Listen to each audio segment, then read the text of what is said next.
Na habari kubwa ambazo zinaendelea kule Mashariki ya Kati kwa hivi sasa, Qatar imekuja hadharani kupitia amiri wake wa Qatar Sheikh Tamim bin Hamad Al Thani ametoa taarifa kali akilaani vikali ukiukwaji wa makubaliano ya kusitisha mapigano uliofanywa na Israeli, huku akitetea nafasi ya Doha kama msuluhishi mkuu.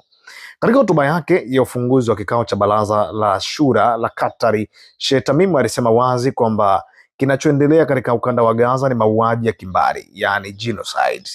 Ni jambo la kusikitisha kwamba mamlaka ya kimataifa haiwezi kutekeleza sheria zake linapokuja suala la janga la Palestina.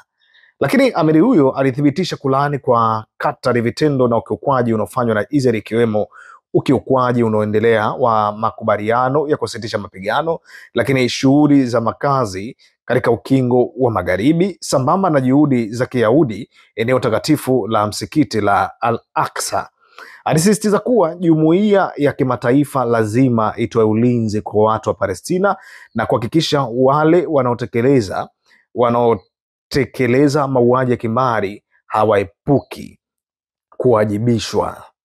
Lakini zaidi ya hapo, Sheikh Tamim alifichua kuwa Katari imekumbana na ukiukwaji wa mamlaka yake mara mbili kutoka kwa Irani pamoja na Israeli, lakini imeibuka imara zaidi. Alisema juhudi za Katari katika usuluhishi na kazi za kibinadamu zimeimarisha hadhi na uwezo wake wa kustahimili.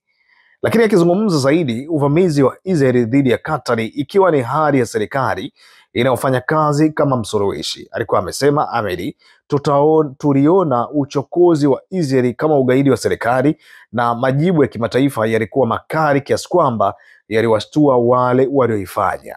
Taarifa hii inaweka wazi msimamo wa Katari wa kuendeleza jukumu lake la usuluhishi licha ya kile inachokiona kama ukiukwaji mkubwa wa sheria za kimataifa na hadhi ya nchi huru. Sasa swali kubwa ni kwamba je, yale makubaliano atachukua ukanda mpya, na kama ambavyo inaeleza Israeli inavyoendelea kukiuka, itachukua hatua ya kuadhibiwa kwa taifa la Israeli ama itakuwaje? Ngoja tuendelee kushuhudia hiki ambacho tunakishuhudia, then majibu sahihi yatakuja kwa mbeleni na kila kitu kitakuja kwa bora na tutajifunza ni nini ambacho kinaendelea huko Mashariki ya Kati.